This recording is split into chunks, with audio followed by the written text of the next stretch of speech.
Yeah, but far as me, in my situation, you know, like I said once before, the only thing that had me in my feelings, man, is my family, my extended family, my money, and my freedom. That's it. So, of course, I've been in my feelings since I got the news that they done overturned the judge's ruling, you know, to grant me relief on the wrongful conviction.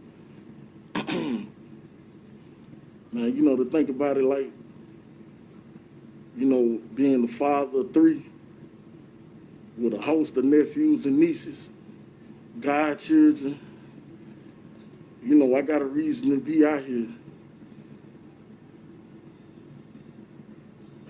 and not be incarcerated or locked up like an animal for something that God know I had nothing to do with, that God know I didn't do.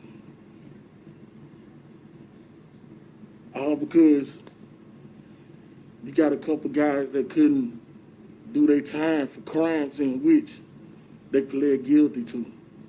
Individuals whose record is far worse than mine, whose criminal record is far worse than my record, was able to take advantage of an opportunity presented by the state to let them out early if they helped them convict me.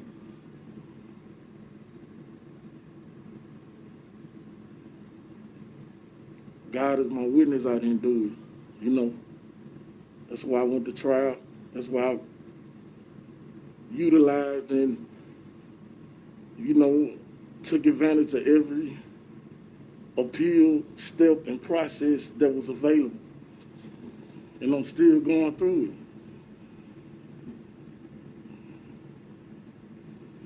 it. I'm not mad at nobody, I'm not angry, but I do want the truth to come out. And until it does, I'm gonna be resilient.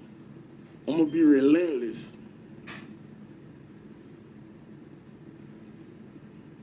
Wouldn't you?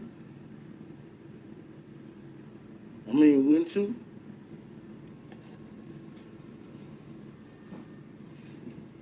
Now they saying I'm in the game. Since when I was in the game? Now I'm this, now I'm that. Oh, he VL. Okay. All right. During the trial, which I'm going to contradict through trial transcripts, District Attorney Boyd Patterson said that I was a blood. LOL. He said that I started acting for a blood gang, a gang that you know, like I know, was started in California. But this man is on transcript saying that I started that gang. So you want me to tell you the conclusion I came to? The system will make any allegations, any false claims when it's beneficial towards them. You see what I'm saying? To help them build a case towards you. They'll utilize every lie.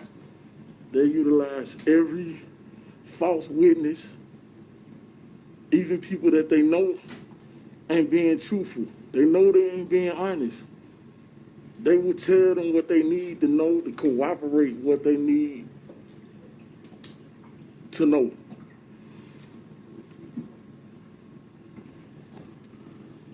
You got people running around here talking about Black Lives Matter, this and that. What about black freedom? That's what they really killing us at. How can the race make up less than 16% of a country, but yet 87% of the prison population? You tell me that. I'm not trying to be a slave in a modern day plantation, which is the prison system, for something that I didn't do. Something God know I didn't do, man. On my kids, I didn't do.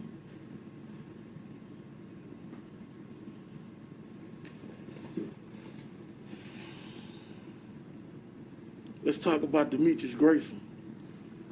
This is an individual that was incarcerated in Hardeman County Correctional Institution. That's like a prison, a CCA, Correctional Corporation of America, privately owned facility up towards Memphis, Tennessee.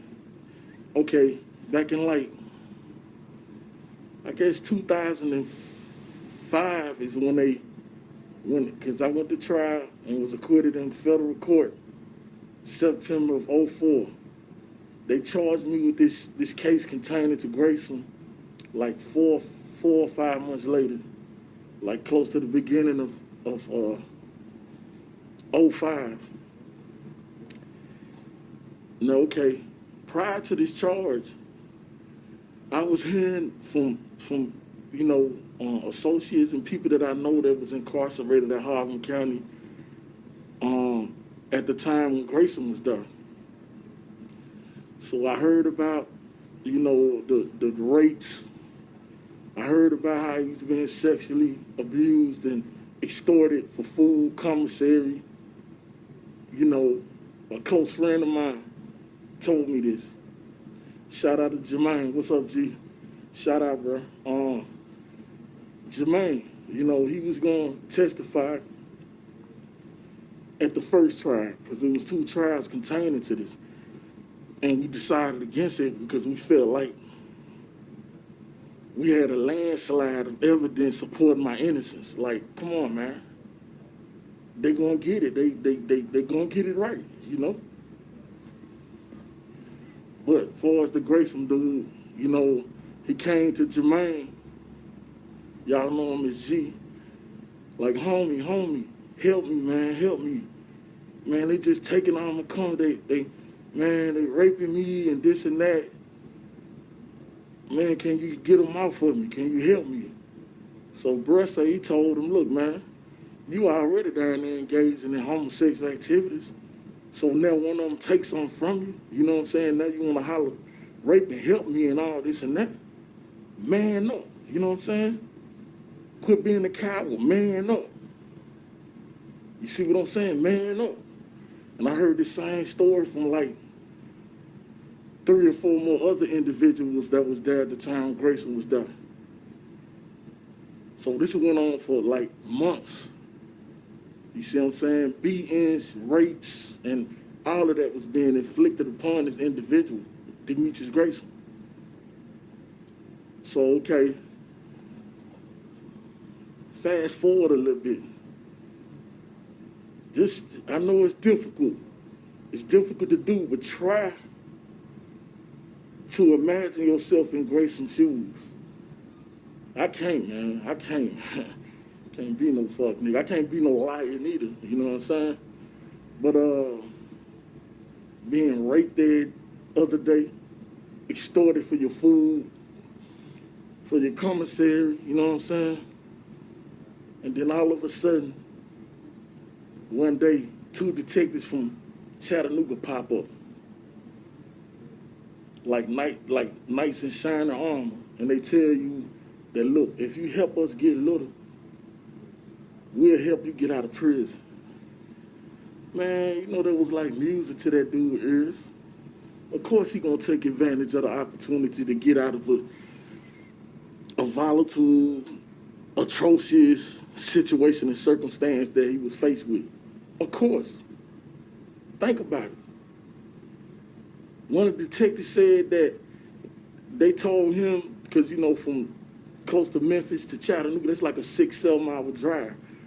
They say they had to tell him to kind of put a button on it and save it for the tape recorder when they got back to the service station. He was talking so much about just everything. Not just me, about everything. So my thing is, let's be realistic, man. If somebody done beat you up, tortured you, made you eat dog shit and smoke crack in front of your homeboys tied up in your trap house for hours, how is it gonna take nearly 8 years for you to come forth with this if it happened? How is it gonna take 8 years? And not only that, the robbery charge, They charged both of us with the same robbery. Like, okay, we done a robbery together. He ran out and left me in the house, and that's the reason. That was the motive. Okay, I was acquitted. I never robbed nobody, especially not with nobody like him. I never hung around him. We never was friends, none of that. Okay, one of the victims of the robbery identified this man. Like, I know, day one, like it was him. The other guy, they didn't identify him. But the victim that identified Grayson said that he was 1,000,000% sure on God's love that it wasn't me. Like, it wasn't me. He would have knew if it was me. From my build, from my walk, from my talk. You know, they threw this dude charges out. They had enough to, and his record already is a mile long, way more than mine. I got like 2 nothing charges. One happened when I was in a youth facility, and the other one I pled guilty to an alpha plea. That's like saying that, okay, we went to trial. Me and Kenny Boy went to trial on the charge. It was a deadlock jury, so the judge declared a mistrial. So instead of taking my family through another, like, stressful, like, energy-consuming trial, one of my loved ones was ill at the time. So I was like, look, I ain't do this, but I don't want another trial. The judge let me take an alpha plea. So you can count that if you want to. I didn't do it. But this dude's record is so crazy, man. If you was to look at his record and look at mine, you would think that I was a saint. You would think that I grew up on the Bill Cosby show. Like Theo or something, you know what I'm saying? But I'm not bitter. I'm not angry. I'm more sad than anything. I'm more hurt than anything, coming from the son of 2 generations of men that served this country. My grandfather, David Little, my mom's dad, he was a sailor in the United States Navy, served in World War II. My granddad, Moses Sr. Houston, rest in peace to both of them, by the way, was a private in the United States Army. He served in World War II.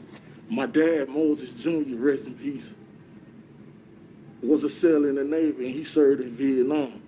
So we talking about every man that I ever, respected to the highest and that made me, that's the reason why I'm here on earth, served this country, man. Like, was willing to sacrifice their life for this country that we believe in. Like, you see the flag, but yet their son can be denied justice the way that I'm being denied it. Their son can be denied fair procedures and can be railroaded. I mean, is this the America that we love, that we call our own? The land of the free, the home of the brave? You tell me. Because right now it's looking real shady, man. It's looking real shady. I wear these glasses to hide the pain in my eyes. And I wear this star spangled, flag, American flag, to represent the injustice. Like, they want me to stay quiet, but I won't this time. I promise I won't. And so, right now we're working on Jeremy Little Not Guilty, the project. So there's gonna be a lot more videos coming. You're gonna be able to read trial transcripts, word for word. You're gonna see all the inconsistencies. You're gonna see all the lies, from Grayson to the DA, you're going to know everything so you can formulate your own opinion and not just hear what you hear on the news and run with that. You see what I'm saying? Because it's a little deeper than the surface, you hear me? Before us, you know what I'm saying? My loved ones, my family, man, I love y'all. Y'all know I got y'all, man. My kids, man. Nuthi, Dacian, Juju, man, I love y'all, man. I fought to get back out here with y'all. You know what I'm saying? Thousands of dollars, you know what I'm saying? Hours and hours and hours and hundreds and thousands of hours just invested in studying the law. Sleepless nights, staying up, reading books upon books of law, you know what I'm saying?